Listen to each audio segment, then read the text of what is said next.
Feminina Podcast está no ar. Hoje, excepcionalmente, apresentando uma mulher super aguerrida, cheia de esperança e muito positiva, Luciete Frota. Eu sou sua fã. Obrigada. Então, me conta, quem é que é Luciete Frota? Primeiro, eu fico lisonjeada pelo convite. Também lembro de você de algumas ocasiões, Carmen Esteves, Soraya, com as meninas. E vou falar para você um pouquinho agora quem é Luciete Frota. Luciete Frota, ela veio de uma infância, de uma família humilde. Luciete Frota era uma família com 5 pessoas, perdi um irmão, e acabei sendo filha única. Sempre foquei muito nos estudos, eu queria conquistar o que meus pais não tinham conquistado. E aí eu sempre fui muito de ir atrás dos meus objetivos. Aí foi quando eu comecei faculdade, comecei a buscar de pouco a pouco o que eu queria realmente me tornar. Menina, você falando da sua infância, eu queria dizer que eu te acompanho, Uhum. tá? No Instagram. E você posta muitas fotos, né? Você não é daqui de Conquista, a sua Sim, família é de sim. fora. Isso. E eu sou fã das fotos de uma senhorinha que eu A minha acredito avó. que é a sua linda, maravilhosa avó. Isso, E ela é muito graciosa na foto. Tem até uma última que eu até isso, comentei, né? Da graciosidade. A gente aprende muito com as avós. com A sua avó certeza. te ensinou muito? Minha avó, ela é a mãe do meu pai. E Sim. eu achava nela o que muitas vezes eu não achava na minha avó materna. Eu achava na minha avó Sim. paterna aquele aconchego, aquela recepção, aquela. Tanto que ela é minha madrinha.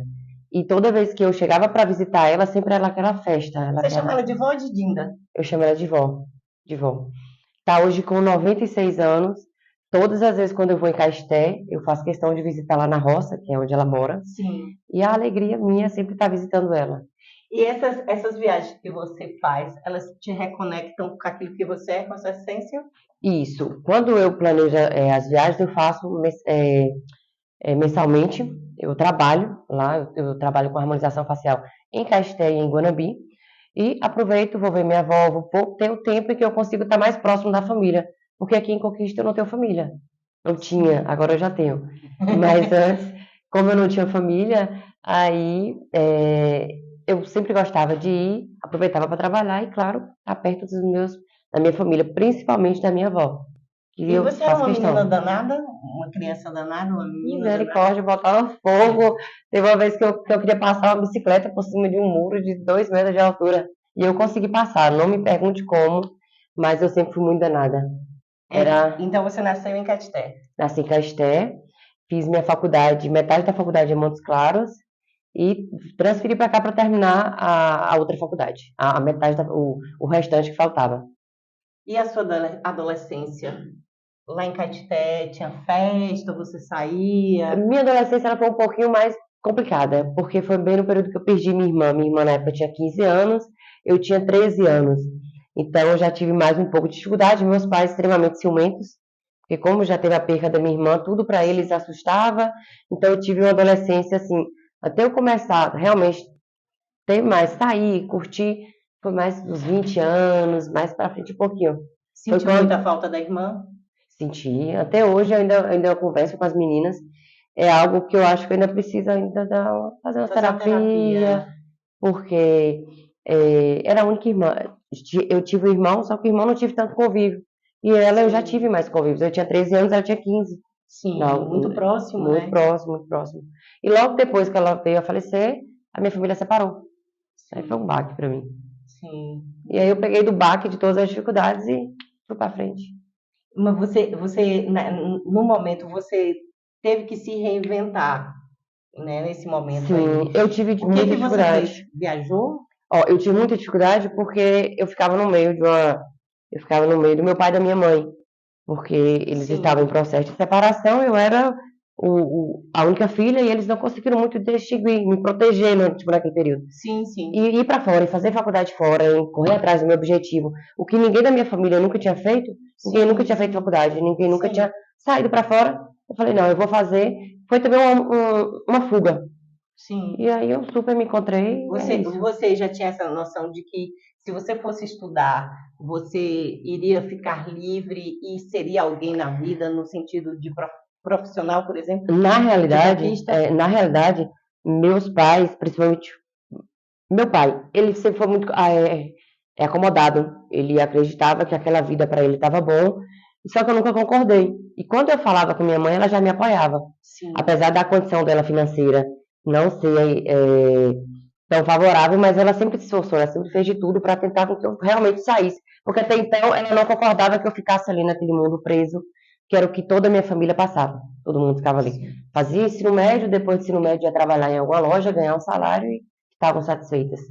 Só que eu nunca fiquei satisfeita, eu queria muito mais. Sempre teve um chamado de mindset de crescimento, que é uma mentalidade de crescimento, uma mentalidade de que eu mereço o melhor. Sim. Isso é muito bom, né? Isso. Porque é o que faz a gente seguir na vida e ir além, né? Verdade. Então você já era positiva desde pequena. Eu sempre fui positiva, desde pequena, a vida toda. Tá o mundo desabando e eu tô lá, vai dar certo. Você sempre foi assim, linda, maravilhosa, desfilava ou não quando criança? Desde pequena, toda vez que eu chegava em algum espaço, eu sempre chamava atenção. Aí o pessoal me colocava pra ser noiva de quadrilha, o pessoal me teve um Rainha do Milho? Rainha do Milho, desfile em Caetité. Meu sonho é ser Rainha do Milho até hoje. Inclusive lá na minha cidade, que é uma cidade bem famosa, que é a Micareta, lá de Caetité. Sim. Eu me inscrevi para ser a Rainha da Micareta. Eu fui lá e eu ser Rainha da Micareta. Logo depois eu fui para Montes Claros, fui convidada pelo pessoal do... Esqueci o nome do... É o que, bloco? Não, era como se fosse um sorteio. Sim. E aí fui lá eu participar, eventos lá da FUNORTE, eu fui eleita... eu fui para a Expo Montes representar a faculdade minha, que é a FUNORTE, eu fui a garota propaganda, e todas, assim, sempre quando aparece alguma coisa, eu sempre fui convidada e eu sempre gostei. Você sempre gostou? Eu sempre gostei, eu sempre falo para as meninas, eu sempre gostei de chegar num local e chamar atenção, em conversar com um, em conversar com outro. Tem pessoas que já são mais reservadas, não, eu gosto. Eu gosto de... E sabe, Luciete, eu acho que isso é uma característica tão bonita das pessoas, de ser aquilo que ela quer ser, né?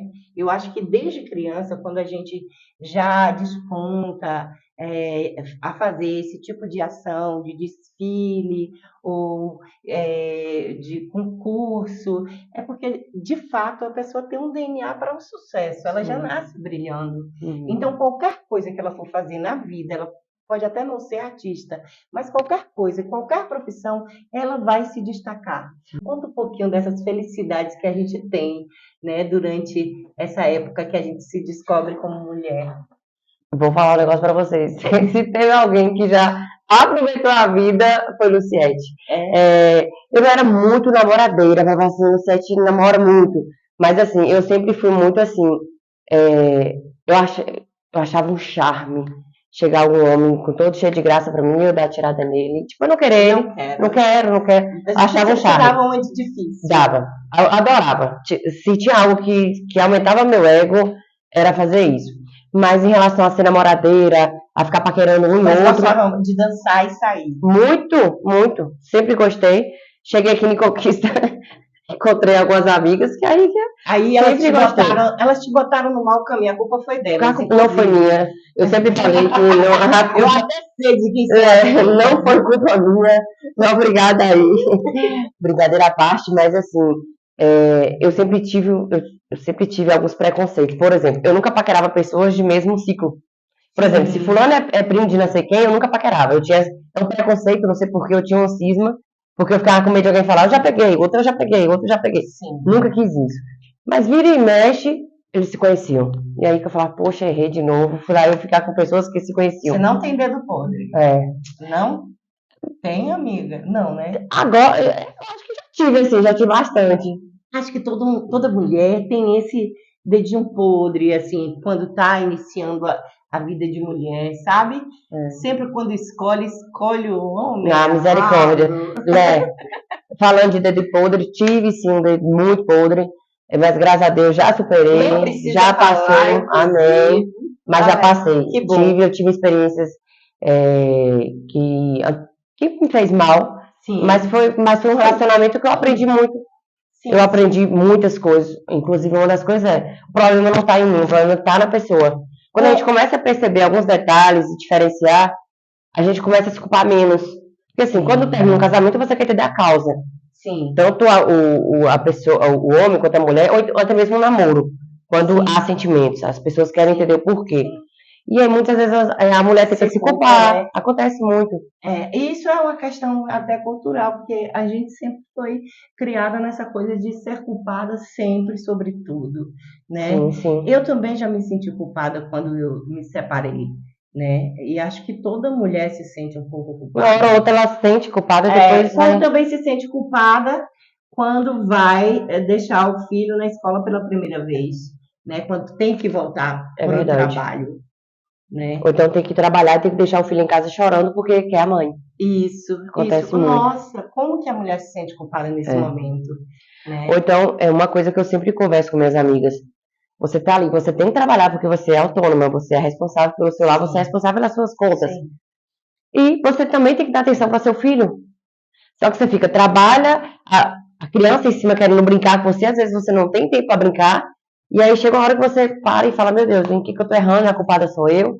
E acontece muito isso, com muitas mães, inclusive. Muitas mães, e isso é bem de 20 a 35 anos, porque é o momento que a criança está, né, na primeira infância, ela realmente precisa muito da mãe, né, quando está começando a estudar, ela realmente precisa um pouco da mãe. Mas no primário, e quando chega no primeiro fundamental 2, aí isso já vai passando um pouco, né? Na adolescência já vai melhorando. Eu já passei por esse processo e sei, né, que na adolescência melhora bastante, né? Melhora bastante. Mas eu passei e senti tudo isso que você está falando. Sim, sim.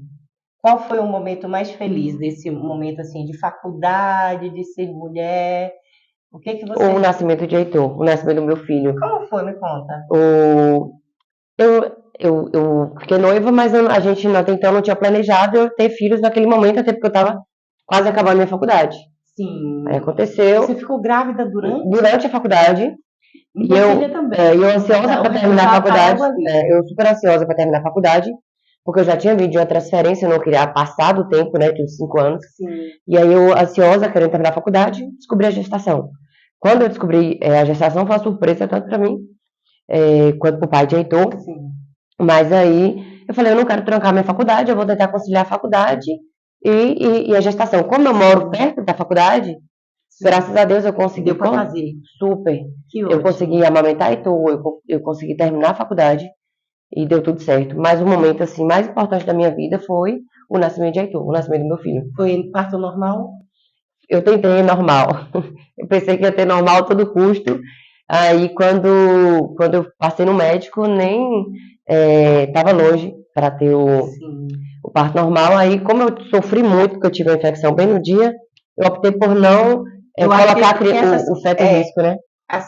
Isso acontece exatamente para que a criança não fique em risco e para que aconteça tudo da melhor forma possível. Eu também tive um problema e tive que fazer cesárea. Né? Para evitar o sofrimento. Eu sou uma mulher que eu não sinto muita culpa, não.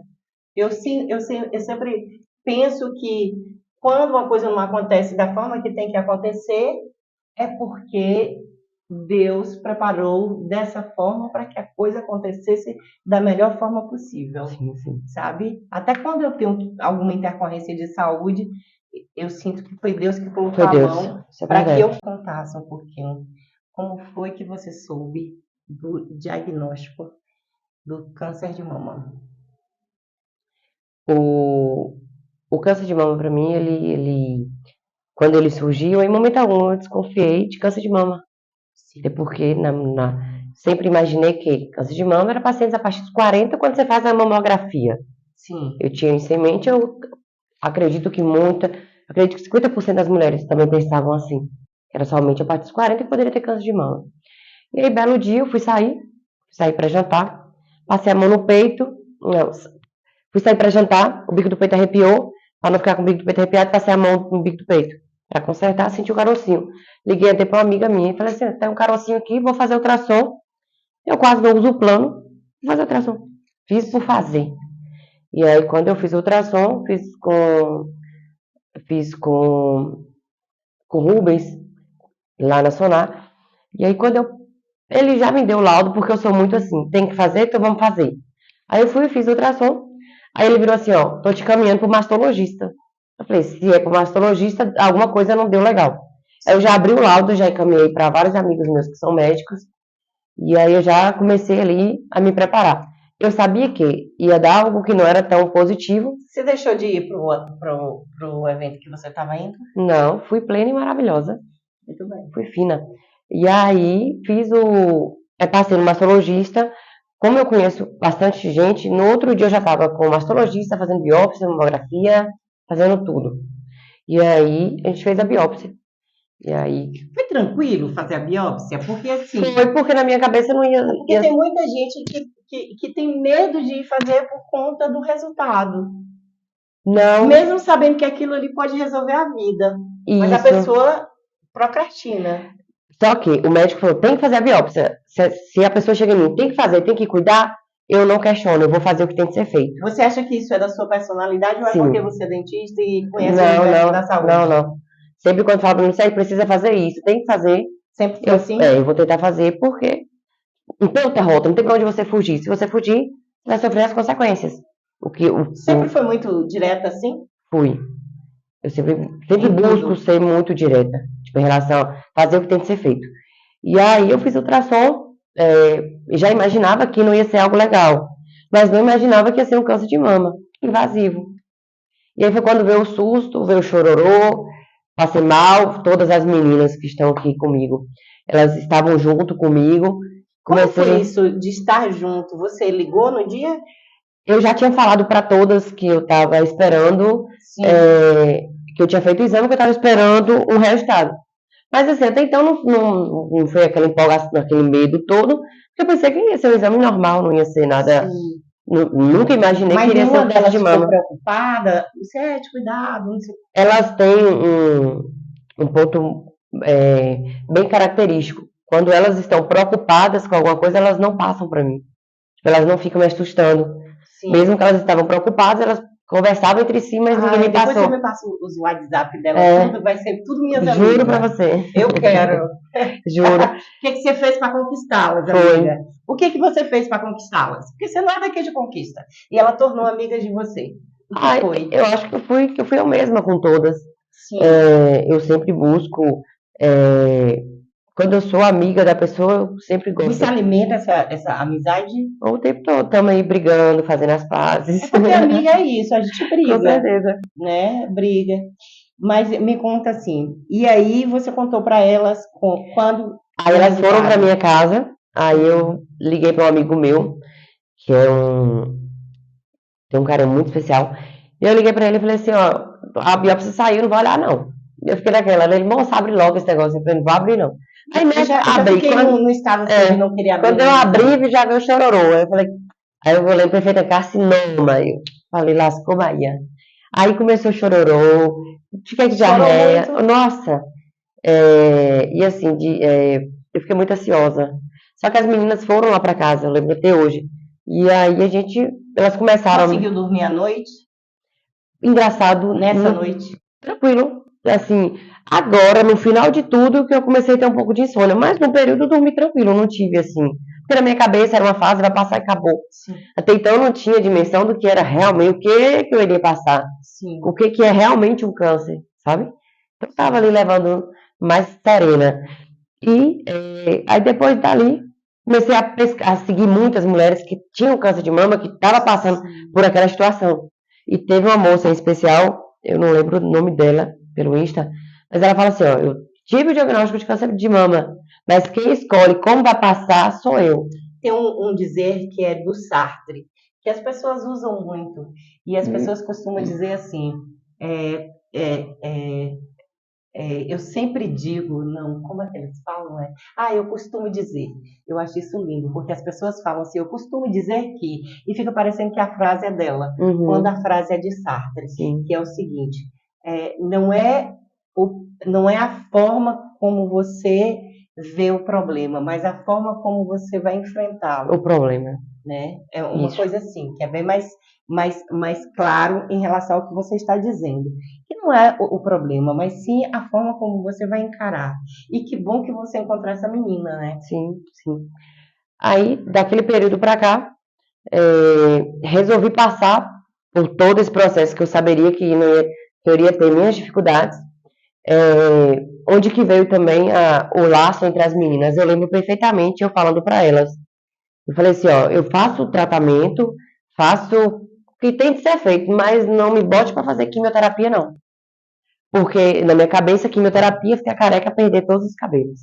E quem me conhece sabia que eu era e sou muito apegada ao meu cabelo. Eu sempre fui muito vaidosa.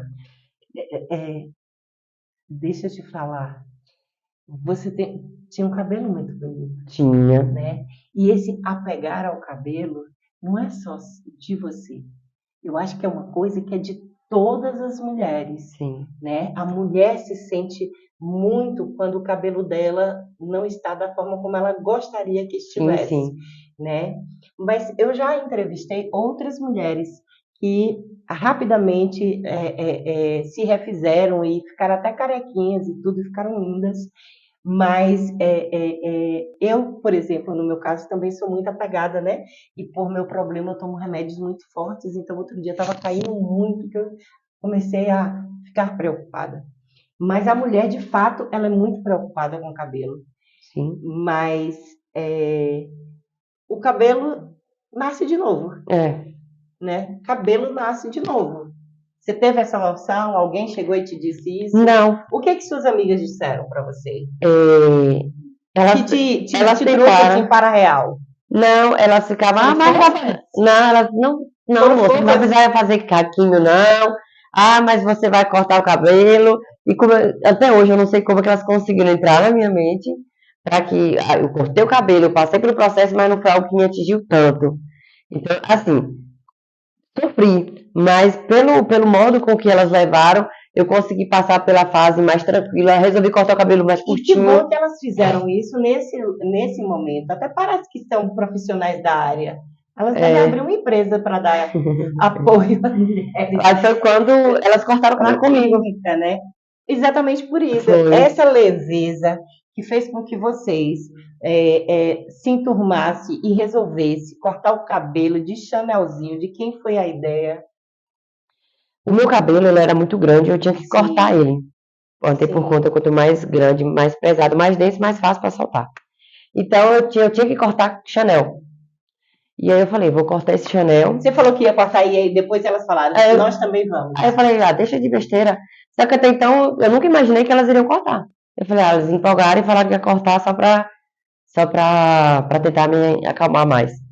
E aí, belo dia, elas, não, eu vou cortar. Eu falei, gente, aí eu só acreditei quando realmente fomos pro salão para realmente cortar o cabelo.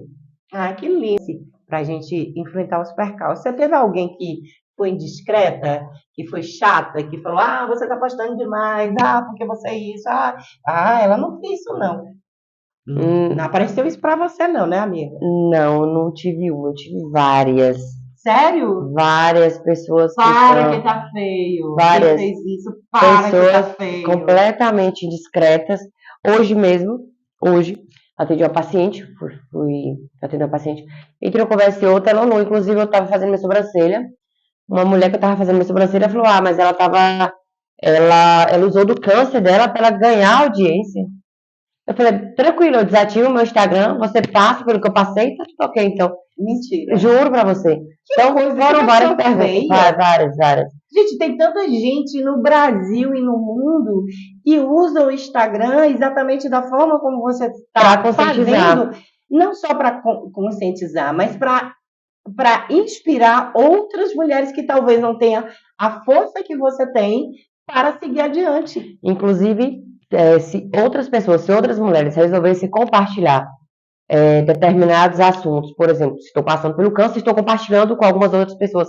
O câncer vai deixar de ser tabu, igual o AIDS. A AIDS antigamente matava, ninguém falava. Hoje, a AIDS basicamente é algo que... Inclusive, é indicado para as pessoas falarem a palavra, porque tem um certo preconceito em relação às palavras, e aí gera aquela coisa do não assumir a doença que tem. Tem muita gente que tem câncer que não assume e aí não vai para o tratamento. Então, por isso que são estimulados esse tipo de ação que você está fazendo. Sim, sim. Não pare, por favor. Esta pessoa precisa de tratamento, ela Passa- precisa de terapia. Verdade. Você manda um recado, diga para esta outra amiga sua, paciente. Na verdade, eu acabei nem procurando saber, Já Marie acredita? mandou um aviso para esta pessoa para ela fazer terapia. Quando teve outros comentários também, acontecia muito pacientes oncológicos. Ah, mas fulano passou por isso, fulano ficou muito debilitado, enfim, passava uma figura de um paciente oncológico, de um paciente completamente debilitado, um paciente ali digno de pena. E se tem uma coisa que o paciente oncológico não é digno de pena, porque são as pessoas mais fortes que eu conheço. Sim. Eu sou paciente oncológica e eu convivo com outras pessoas que são pacientes oncológicas. Que são fortes. Tem muito forte. Tem uma pesquisa de Brené Brown, né, que fala uma coisa que eu acredito e que eu aplico para a minha vida. Ela diz que a coragem só nasce das vulnerabilidades. Sim. Então, portanto, as pessoas que passam por tratamentos oncológicos e qualquer uma outra doença são pessoas muito mais fortes do que essas pessoas sem noção que fica falando esse tipo mas teve vários. de absurdo. Inclusive, é uma dica, um apelo para pessoas que conhecem ou têm familiares pacientes oncológicos. Cuidado com palavras, se não for para falar algo para acrescentar, fica quieto. É o conselho assim que eu dou. Se for para somar, seja bem-vindo. Mas, por exemplo, fulano teve câncer, fulano morreu e sofreu muito. Para que eu quero saber disso? Eu não quero saber. Eu quero saber se fulano tá ótimo, perfeito. Mas eu sem não, noção, né, eu juro. sem noção. Mas aconteceu muito. Eu sempre tenho que enfrentar essas coisas. As pessoas dizem assim, nem parece que você tem um problema que você tem. Eu falei, mas não é para aparecer, não, amor. Com certeza. Não tem necessidade, né? E eu queria aqui dizer que eu te admiro muito mais agora que eu estou te vendo, né, da forma como você está, do que como antes, né? Porque a gente se conheceu numa loja e tal, eu sei que era um momento diferente, mas essa sua força de continuar trabalhando, uma coisa assim que me encantou, sabe? De falar assim, poxa, que mulher incrível, sabe? Que mulher. Assim, eu não gosto de falar a palavra forte, que fica parecendo que a gente sempre tem que ser muito forte. E eu acredito que a gente tem que ser antifrágil, porque se a gente não for antifrágil, a gente sucumbe e vai para o fundo do poço. Porque no frigir dos ovos, só a gente mesmo que pode se ajudar. O outro pode ser suporte, mas só você pode encarar o problema que você está encarando da forma como você encara.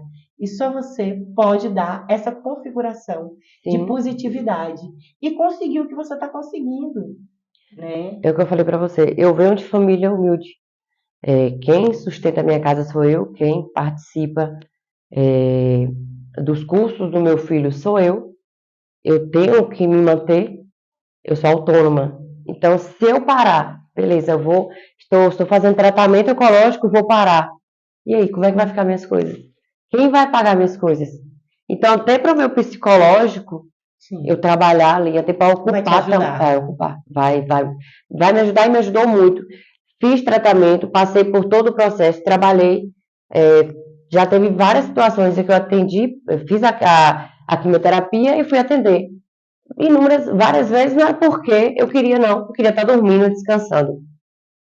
Até porque eu tinha passado por um processo doloroso, mas eu tinha que trabalhar. É o que eu falei para você, eu tenho que fazer o que precisa ser feito. Precisava trabalhar, então eu vou trabalhar. Então eu sempre fui muito assim, vou fazer o que precisa ser feito. Hoje eu fiz cirurgia, continuei trabalhando, estou fazendo radioterapia, continuei trabalhando. Precisa ser feito. Se eu parar de trabalhar, ninguém vai pagar minhas contas. Mulher, tu precisa sair pelo mundo contando essa sua história, porque tu é incrível. Ai, eu vou chorar. Eu só não vou chorar para não ficar feia na internet. Mas, de fato, é uma qualidade muito boa essa sua, de continuar sendo quem você é, sendo essa mulher proativa com sua vida. Eu sei que de fato, existem momentos que a gente queria ficar em casa dormindo, Sim. mas a gente não nasceu herdeira, né? A gente tem plano de saúde para pagar, a gente tem remédio caro para A comprar, gente tem filho para. tem filho para cuidar, né? Então, assim, quando alguém for falar qualquer besteira em relação à vida do outro, tem que pensar que a vida de cada um, a história de cada um, só quem vive é que sabe, gente, Sim. né?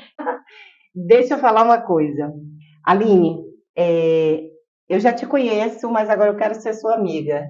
Precisa de fila, de pegar senha, porque de fato, depois do que eu estou fazendo graça, mas é sério, gente, a Aline Guzmão foi uma das amigas de Luciete Frota que ajudou ela em todo esse processo e tem ajudado, né? É uma das meninas que cortou o cabelo Chanelzinho.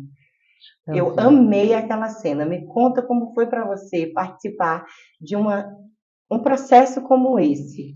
Como foi você, quando você soube que Luciete ia enfrentar todo esse processo?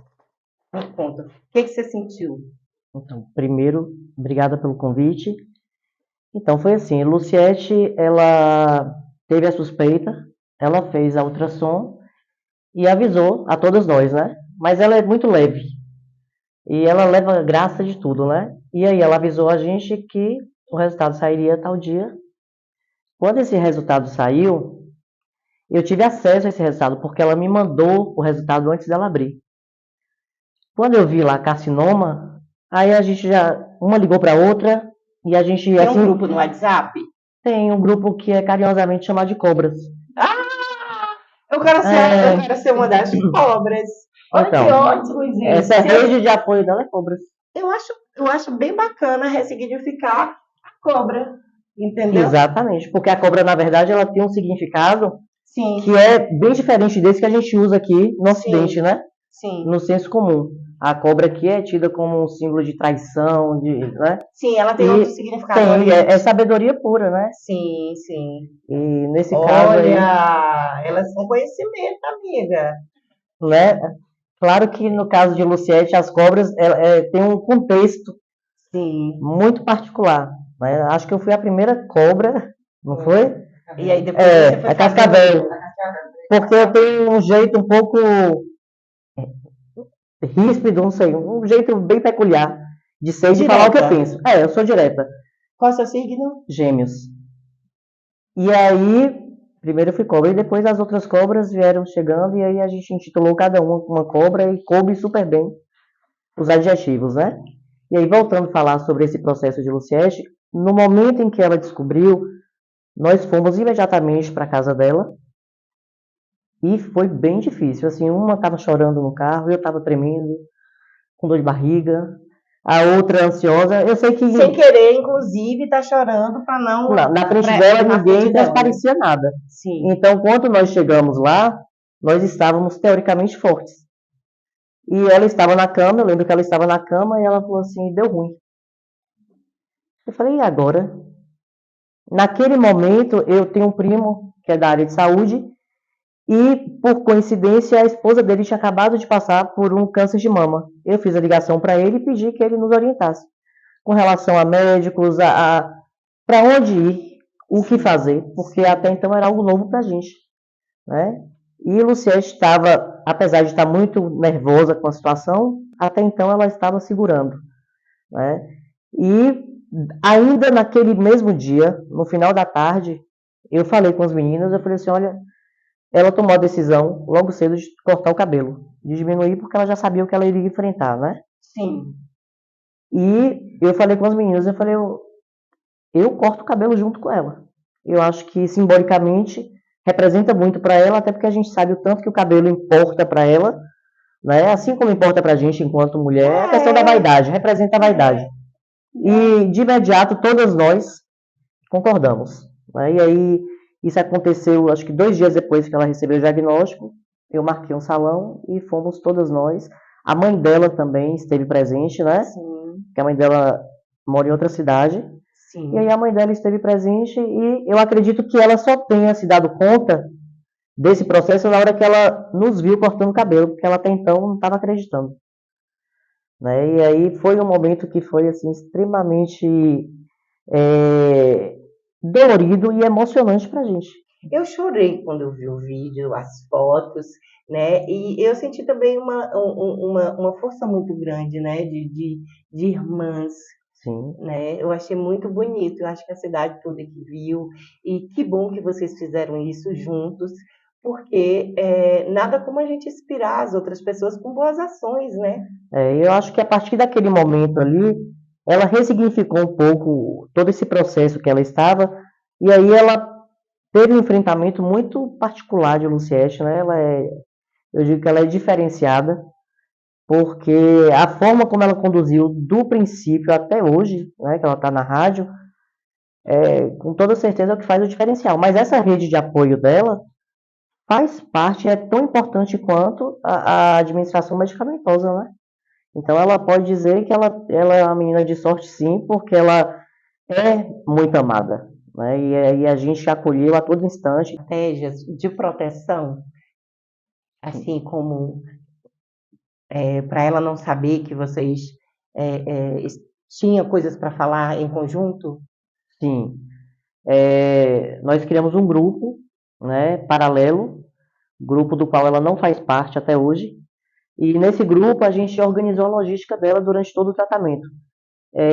Quem iria acompanhar na quimioterapia, quem iria ficar com ela no pós-quimioterapia, quem iria estar, quando uma não podia, sempre tinha uma para cobrir. Nossa, Né? que lindo! Quando em uma terapia específica eu não me senti bem, imediatamente Mariana foi me substituir. Então, assim, foi um grupo que aconteceu e foi muito dinâmico. Ele Sim. foi, assim, eu acredito que é essencial. Então, a gente protegeu e protege Luciette, porque eu acredito que tem coisas que ela não precisa participar, né? Sim. A parte dela ela está fazendo e muito bem. E nós, enquanto amigas, a gente tem que fazer a coisa acontecer. Essa ideia de formar um grupo também passa por você ser psicóloga e entender que isso traz uma ansiedade a mais. Sim, sim. Acho que enquanto psicóloga eu trabalhei com pacientes fora de possibilidades terapêuticas e eu vi o tanto que fazia diferença no avanço ou no retrocesso do tratamento essa rede de apoio, né? Porque se você parar para pensar, o acompanhante também adoece, Sim. né? Sim. Então ele precisa estar amparado. É o que infelizmente a gente busca hoje na humanização, né, hospitalar, e a gente ainda não conseguiu aquilo que a gente almeja dentro da classe, né? Então, no caso de Luciette, muitas vezes nós que somos o grupo de apoio, a rede de apoio dela, nós nos apoiamos. Nem sempre estava forte. Apesar de ser da área, nesse momento isso não diz nada. Sim. Porque ali eu era uma amiga, uma irmã que estava acompanhando ela. Sim. Né? Então, isso é muito humano, né? Então, é bem verdade a questão da ética, né? Que a gente, enquanto psicóloga, a gente não consegue cuidar de parentes, de amigos. Eu conversei hoje com a minha filha sobre isso, né? Que às vezes as pessoas pensam que porque é psicólogo não sofre, porque é psicólogo não sente, e não é por aí, né? De fato, é humano, aí. Exatamente. E a gente viveu emoções, né, com ela durante esse processo e choraram juntas? Sorrimos bastante, choramos escondidas, com ela não, porque quando ela chorava a gente mandava ela limpar. Na verdade, eu acho que a gente mais chorou do que ela. Eu vi Luciette chorar pouquíssimas vezes, se é que eu estou aqui tentando lembrar e não me lembro. Sim. Ela é muito forte, muito firme. Eu estou assustadinha assim, com essa força dessa mulher. E isso me preocupava até enquanto psicóloga. Eu falava, em algum momento ela vai desmontar. E houve isso? Né? Não houve. Ela tem oscilações com relação à ansiedade. Que é normal. Que é normal, porque a gente tem, né? Imagina. Mas ela não teve nenhum momento em que ela falou assim, olha, eu não vou conseguir. Muito pelo contrário. O tempo todo ela esteve disposta, né? E tudo que o oncologista dela sugeria, ela prontamente fazia. Também foi disciplinada? Não, também não foi não. Também já ia dizer isso. Não foi disciplinada, nem sempre. Meu Deus, ela vai entregar. Por isso que eu sou a cobra. Aí você vai conhecer agora a cobra. Me fala dessa parte. O morde-a-sopra, sou eu. Né? Mas é necessária essa função, né? É necessário. Luciete, por ela ser muito forte, eu acredito que ela tenha entendido em algum momento de que nada iria atingi-la. E isso é preocupante, porque ela acabava, Jane, não tendo receio de nada. Houve um momento específico que ela estava com sintomas gripais muito fortes e que todas nós nos preocupamos e ela, eu tô bem, e ela dizia para o oncologista dela, eu tô ótimo. E quando nós chegamos ao ponto de levá-la ao médico, ela já estava com pneumonia, com saturação baixa, e aí foi um internamento, foi conturbado. Teve um dado momento, assim, já no final do tratamento, em que ela não estava respondendo muito, que ele cogitou a possibilidade, né? Se não responder, eu vou entubar. Então, isso assustou, né? Depois disso, eu acredito que ela tenha baixado um pouco a energia dela e percebido que ela precisa. Na verdade, a gente sempre quer acreditar, né? A gente sempre quer ter esperança, a gente sempre quer pensar, olha, eu vou pensar positivo e vou dar o melhor de mim para que, de fato, eu aguente todo o tranco. Uhum. E essa coisa de tratar com saturação não é uma coisa fácil, Uhum. né? Não é uma coisa fácil. Eu até falei que ia comprar um aparelhinho, mas eu desisti. Não quero mais, sabe, medir minha saturação, não, porque de fato me deixa muito nervosa. Quer ver eu gritar? É quando eu estou com a situação assim de saturação baixa. Eu grito, eu chamo todo mundo do hospital, eu sou uma coisa de louco. Mas, de fato, essa forma de agir, de encarar um obstáculo da forma como ela encara, também dá essa contrapartida do universo de ajudar ela a passar por isso tudo de uma forma leve. E essa coisa e essa certeza que dá de que tudo vai ficar bem. Isso é bom, isso é bom. Eu sei que para psicólogo ele não entende muito não, mas a lei da atração diz que você tem mais daquilo que você fala e pensa. Exato. Sabe? E ela tem uma frase muito específica que eu, assim, isso foi um ensinamento dela para mim, que ela dizia, quando alguém falava assim, você tem o câncer, e ela dizia, eu não tenho câncer. Ele está aqui, mas ele não é meu, ele não me pertence. E isso para mim foi assim uma virada de chave. Uma grande virada de chave. É uma consciência, é uma conscientização. É uma das coisas que mais se fala na lei da atração, né? Que você não é a doença. Você não é a doença e você está passando pela doença. Ela passa por você. Você entendeu? Ela passa. E tem pessoas que acham que é doente. Inclusive, quando falam dessa forma comigo em relação ao coração, eu não gosto. Não, eu não tenho problema de coração. Eu gosto da palavra sofrer porque fica muito bonitinho, assim, eu sofro do coração. Eu acho muito romântico, sabe? Eu acho romântico, mas de fato é muito, muito positivo você não falar dessa forma. Que bom que você aprendeu junto com ela. Aprendi, porque até então... Isso eu acho que é uma inteligência espiritual. É, espiritual, porque até então, o que a gente ouve muito, isso que você falou, né? As pessoas falam assim, eu estou sofrendo disso, eu tenho câncer, eu estou assim... Isso chama-se ganho secundário, né? Existem pessoas, e não dá pra gente negar, que usam uma condição, que talvez seja momentânea ou não, para barganhar, para conseguir algumas coisas, para comover pessoas, para ter um olhar diferente. Exatamente. Né? E eu estava preparada para ter isso, né? Para lidar com isso em Luciete. E ela, em momento algum, reagiu dessa forma, muito pelo contrário. Inclusive, aqui eu chamo a atenção para essa questão, porque essas pessoas que falam, tanto de mim quanto dela, que a gente é muito positiva nessa questão do enfrentamento, que essas pessoas podem ter uma tendência a isso que tu está falando. Porque você é muito espelho daquilo que você diz, né? Sim. A pessoa, com certeza, se tivesse com problema de saúde, ia ficar barganhando atenção, barganhando diversas outras questões. Exatamente. E aí a gente pôde aprender. Então, essa rede de apoio de Luciete, tanto para mim, eu posso falar pelas meninas, na verdade foi muito mais aprendizado para a gente até do que para ela, porque ela ensina muito. Ela diariamente ela dá uma preparada para a vida depois disso? Bastante. Mais madura? Sim, é começar porque você experiencia do seu lado alguém acometido, né, por uma doença que, querendo ou não, é uma palavra que suscita medo, né, que traz uma série de interrogações para todo mundo, né? Uma coisa sou eu estar aqui do lado e atendendo um paciente que recebeu um diagnóstico, um paciente oncológico. Outra coisa sou eu ter uma grande amiga vivenciando isso, né? Então a gente, até a questão do autocuidado, Sim. né? E aí a gente vê que a gente é negligente muitas vezes, a gente é falho. Já marcaram spa todas as amigas? Tem que marcar, Iremos fazer, né? Marcar um iremos spa, sim, todas juntas. iremos. Conta uma coisa, como é seu nome? Eu tô do lado de uma cobra, gente. Deixa eu lembrar vocês que cobra tem outro significado no Oriente. Sim.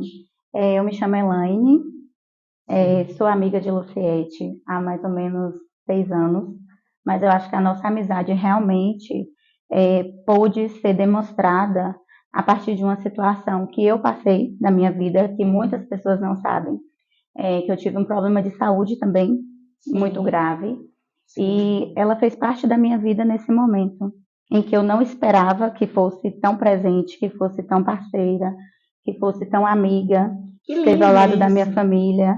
Muito Muitas bonito. pessoas não sabem dessa parte. Às vezes a gente tem que vivenciar determinadas questões para ver quem de fato do lado da gente tem valor. Sim, E que bonito. Eu acredito que tudo aquilo que a gente recebe é porque a gente de alguma forma mereceu, sim, né? Então ela fez com você e depois você fez por ela. sim. Agora me conta uma pergunta que não quer calar dentro do meu coração. O que eu preciso para ser sua amiga? Me conta. Entrar no grupo das cobras. Para entrar nesse clube, né? Nesse clube do WhatsApp, o que é necessário de valor? Eu acho que a questão da lealdade. Lealdade. A questão da lealdade conta muito. Nós temos o grupo das cobras e temos o grupo também que se chama Propósito, que é um grupo que nós criamos a partir do momento que ficamos sabendo do diagnóstico de Lu, para poder ajudar na questão das agendas, dos compromissos dela, dos exames.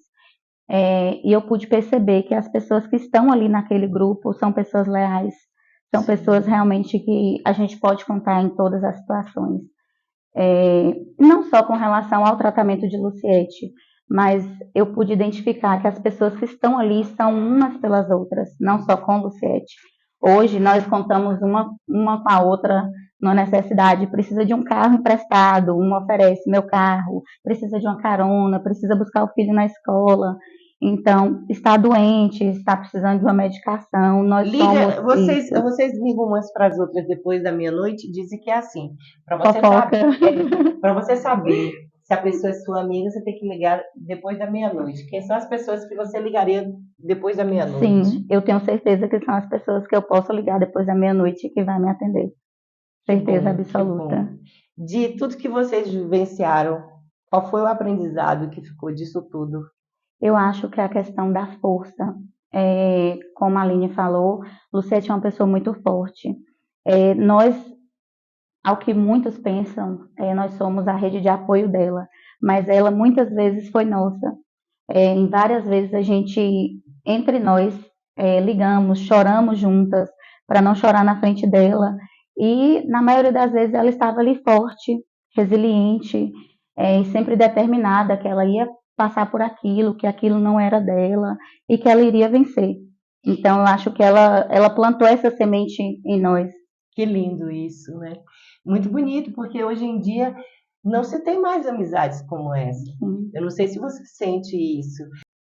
Amiga Luciete, eu já estou chamando de amiga. Depois disso tudo, dessa história maravilhosa e dessa força de mulher que você é, eu de fato te admiro muito mais do que antes. Que mulher incrível que você é. Sério, eu tô sem palavras, sabe? Olha que eu conheço muita gente que já superou muita coisa, Luciete. Bota na sua conta aí alguém que sabe o que é ser de fato aguerrida. Foi bom para você como foi para mim? Perfeito. Você gostou? Adorei. Então volte sempre à minha casa. Obrigada. Faltou só mais 2 meninas. Sim. 2 cobras. Que é a Mariana Lacerda, que está sentada na minha frente com vergonha. Mariana, a gente ama mesmo assim. E Mara Sampaio, que está na casa dela, não conseguiu buscar Mara, do bebê. beijo, Mara, meu amor, Mara. beijo. Mara Passando- quer ser sua amiga. Passando para agradecer a oportunidade, falar para as meninas que eu amo elas e falar para todo e qualquer paciente oncológico que desejo que todos tenham essa rede de apoio que eu tive.